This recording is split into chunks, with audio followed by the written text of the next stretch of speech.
Hello and welcome on ती रवि सलहाल। दोस्तों कैसे हैं आप लोग। मुझे आशा है कि आप हमेशा की तरह मस्त और व्यस्त होंगे।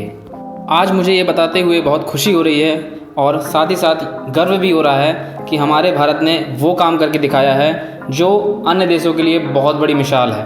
भारतीय रेलवे के साथ साथ दुनिया का सबसे ज़्यादा शक्तिशाली रेलवे इंजन हमारे सामने आ चुका है दोस्तों, जिसे रेलवे इंजनों का बाहुबली कहने में कोई दोहराए नहीं होना चाहिए। वीडियो क्लिप में आपको 6000 टन के भारी भरकम लोड को खींचते हुए एक इंजन को दिखाया जा रहा है दोस्तों। ये कोई आम इंजन नहीं है, ये वही बाहुबली इंजन है जो भारतीय रेलवे की आन बान शान है, जिसका नाम है वैग 12, जिसका दूसरा नाम है वैग 12B। दोस्तों, आवश्यकता ही आविष्कार की जननी होती है। इस शब्द से हम भलीभांति समझते हैं कि रेलवे कुछ न कुछ समस्याओं से जूझ रहा होगा, जिसके चलते उसने वैग 12 जैसे इंजन के निर्माण की ओर सोचा। आइए उन समस्याओं पर फोकस करते हैं, तब हम उस बात को अच्छे से समझ पाएंगे कि हाँ, हमें वैग 12 की आवश्यकता ही क्यों पड़ी। कि रेलवे की जो कमाई है 70% लगभग जो कमाई है वो मालगाड़ी से होती है और बाकी की 30% यात्री गाड़ी से होती है।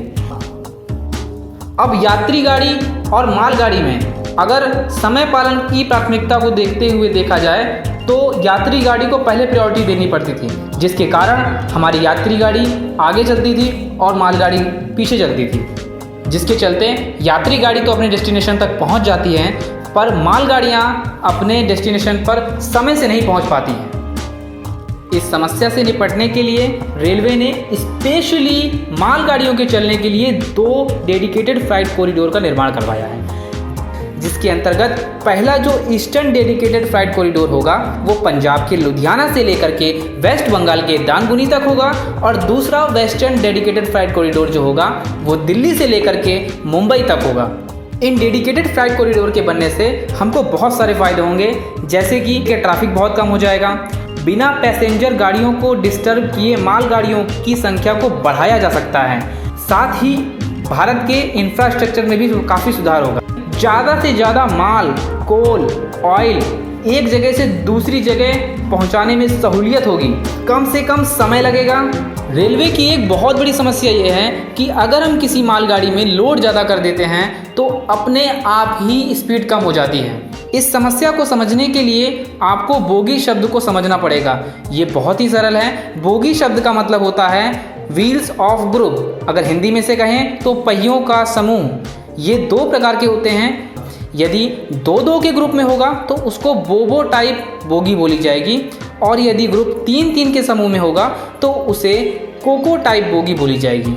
बोबो टाइप की बोगी में ये खूबियत होती है, ये उसकी खासियत होती है कि उसकी स्पीड तो ज़्यादा होती है लेकिन लोड कम उठा पाती है वो। और कोको टाइप की बोगी में ये खासियत होती है, ये खूबी होती है कि वो लोड तो ज़्यादा उठा लेती है लेकिन स्पीड नहीं बना पाती है। इसीलिए बोबो टाइप की जो बोगियाँ होती हैं वो पैसेंजर में यूज़ की जाती हैं और कोको टाइप की जो बोगियाँ होती हैं वो मालगाड़ी में यूज़ की जाती हैं। इन सारी समस्याओं के चलते भारत सरकार और फ्रांस की लोको निर्माण कंपनी एल्स्टम के बीच में 3.5 बिलियन यूरो लगभग 25,000 करोड़ रुपए का एग्रीमेंट साइन हुआ। इस एग्रीमेंट के तहत 800 हाई पावर AC इंजन, जिसमें से 5 फ्रांस से इंपोर्ट किए जाएंगे और बाकी के 795 इंजनों को भारत में ही बनाने की बात कही गई। और इसके साथ बनाने का एक कारखाना जो कि बिहार के माधेपुर और मरम्मत के 2 कारखाने, एक महाराष्ट्र के नागपुर और यूपी के सहारनपुर में स्थापित किए गए। फाइनली 5 साल के लंबे इंतजार के बाद 2020 में वैग 12 का सफल ट्रायल परीक्षण हुआ। चलिए आइए वैग 12 के कुछ स्पेसिफिकेशन के बारे में समझते हैं जो इसे दुनिया के सभी इंजनों से अलग बनाता है। आइए वैग 12 के स्पेसिफिकेशन को जानने से पहले हम वैग शब्द को समझते हैं, जिसमें से पहला अक्षर W का मतलब होता है वाइड गेज, ए का मतलब होता है AC करंट से चलने वाला, जी का मतलब होता है गुड्स अर्थात मालगाड़ियों के लिए। अगर यहाँ पे P होता तो पैसेंजर अर्थात यात्री गाड़ियों के लिए या पैसेंजर गाड़ियों के लिए। ये एक ऐसा लोकोमोटिव है जो 3 फेज AC है, अर्थात 3 phase AC locomotive single phase AC locomotive की अपेक्षा बहुत ज़्यादा शक्तिशाली होता है। अगर इस इंजन के दूसरे स्पेसिफिकेशन की बात करें तो इसका वजन 180 टन है। 180 टन ये नहीं होगा तो इंजन में व्हील स्लिप की प्रॉब्लम आएगी। इसको एक दूसरे उदाहरण से अगर हम समझें, यदि हम किसी ट्रैक्टर के पीछे ज़्यादा लोड बांध देते हैं तो क्या होता है, ट्रैक्टर आगे से उठ जाता है। वही प्रॉब्लम यहाँ पे फेस करने को आ सकती है। इसीलिए इसका वजन इतना ज़्यादा रखा गया है ताकि कितना भी लोड बढ़ जाए आसानी से उसको खींच सके। इसका अगला स्पेसिफिकेशन ये है कि ये एक ट्विन सेक्शन इंजन है। ट्विन सेक्शन इंजन का मतलब होता है दो पार्टों को मर्ज करके बनाया गया है, जिसमें पहला पार्ट ट्रैक्शन से संबंधित चीज़ों को लेकर के है और दूसरा पार्ट कमांड से संबंधित चीज़ों को लेकर के है। इसका मतलब इन इंजनों को अलग नहीं किया जा सकता।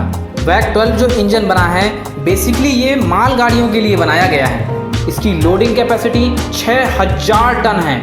इसे समझने के लिए आप इतना समझिए कि एक ट्रक 10 टन लोड को ले जा सकता है और 600 ट्रक 6000 टन के लोड को ले जा सकते हैं। और 600 ट्रक का जो लोड है वो अकेले वैग 12 ले जा सकता है। दोस्तों, कभी आपने किसी मालगाड़ी की स्पीड 120 किलोमीटर प्रति घंटा सुनी है? इस वैग 12 की मैक्सिमम स्पीड 120 किलोमीटर प्रति घंटा है, जो कि किसी मालगाड़ी के लिए अपने आप में बहुत बड़ा अचीवमेंट है। इसके साथ ही इसमें एक जीपीएस सिस्टम है, जिससे इस इंजन या इसके साथ जो लोड लगा हुआ है, जो इसके साथ डिब्बे लगे हुए हैं, उन सब की एक एग्जैक्ट मॉनिटरिंग हो पाएगी। इन सारे स्पेसिफिकेशन के चलते वैग 12 ने भारतीय रेलवे के साथ साथ विश्व के सभी इंजनों से अलग मुकाम हासिल किया है। और इस तरह के इंटरेस्टिंग वीडियो के लिए आप हमारे साथ बने रहें। चैनल को सब्सक्राइब करें, लाइक करें और शेयर करना ना भूलें।